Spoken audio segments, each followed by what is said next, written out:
called Holes. I have a couple of options here. I can read. I will read you the back of the book first, so you know what it's about. Yes? So take bullet notes of what I'm going to read. Not yet, because I'm going to introduce the book. Yeah? Okay, Stanley Yelnats is under a curse. A curse that began with his no-good, dirty, rotten, pig-stealing great-great-grandfather and has since followed generations of Yelnatses. Now Stanley has been unjustly sent to a boys' detention center, Camp Green Lake, where the boys build character by spending all day, every day, digging holes, exactly 5 feet wide and 5 feet deep. There is no lake at Camp Green Lake, but there are an awful lot of holes. What could be buried under the dried up lake? Okay, dus Stanley has been accused of a crime. He hasn't done it though, he's innocent. I'm going to read to you. He's on the bus to the camp. Are we ready? Look at me and nod. Yes. Okay.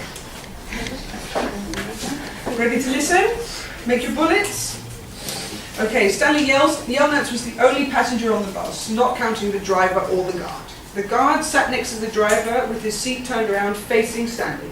A rifle lay across his lap. Als je woorden niet begrijpt, schrijf ze op. En dan gaan we er straks op terugkomen. Okay? Stanley was sitting about 10 rows back, handcuffed to his armrest. His backpack lay on the seat next to him. It contained his toothbrush, toothpaste, and a box of stationery his mother had given him. He'd promised to write to her at least once a week. He looked out the window, although there wasn't much to see, mostly fields of hay and cotton. He was on a long bus ride to nowhere.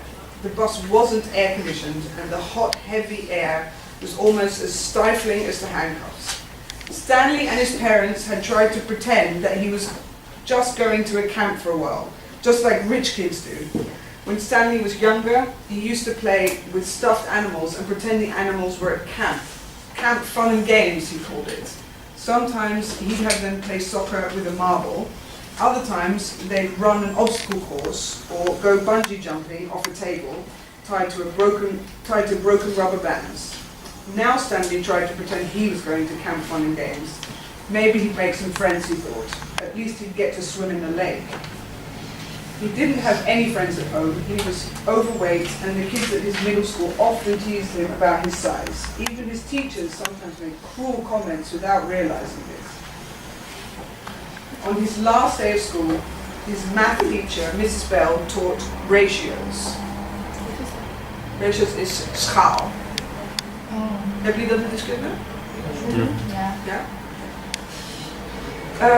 An example, she chose the heaviest kid in the class and the lightest kid in the class and had them weigh themselves. Stanley weighed 3 times as much as the other boy. Mrs. Bell wrote the ratio on the board 3-to-1, unaware of how much embarrassment she had caused both of them.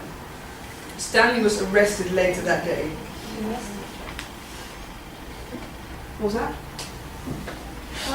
No. He looked at the guard who sat slumped in his seat and wondered if he'd fallen asleep. The guard was wearing sunglasses so Stanley could not see his eyes. Stanley was not a bad kid. He was innocent of the crime for which he was convicted. He had just been in the wrong place at the wrong time.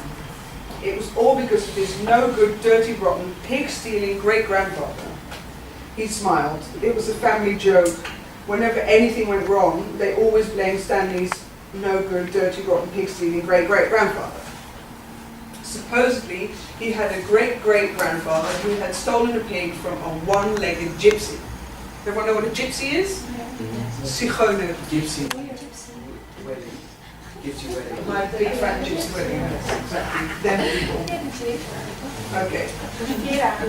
And she put a curse on him and all his descendants. Descendants? Afstammelingen. Ah ja, nakomelingen. Dus de familie die gaat komen. On the Yelnatses. Okay. Stanley and his parents didn't believe in curses, of course, but whenever anything went wrong, it felt good to be able to blame someone. things went wrong a lot. They always seemed to be in the wrong place at the wrong time. He looked out the window at the vast emptiness. He watched the rise and fall of a telephone wire. In his mind, he could hear his father's gruff voice softly singing to him. If only, the woodpecker sighs. The bark on the trees was just a little bit softer. While the wolf waits below, hungry and lonely, he cries to the moon, if only, if only. It was a song his father used to sing to him. The melody was sweet and sad, but Stanley's favourite part was when his father would howl the word moon. The bus hit a small bump and the guards sat up instantly alert. Stanley's father was an inventor.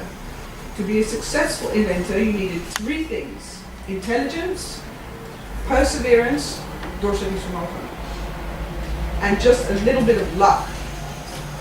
Stanley's father was smart and had a lot of perseverance. Once he started a project, he would work on it for years.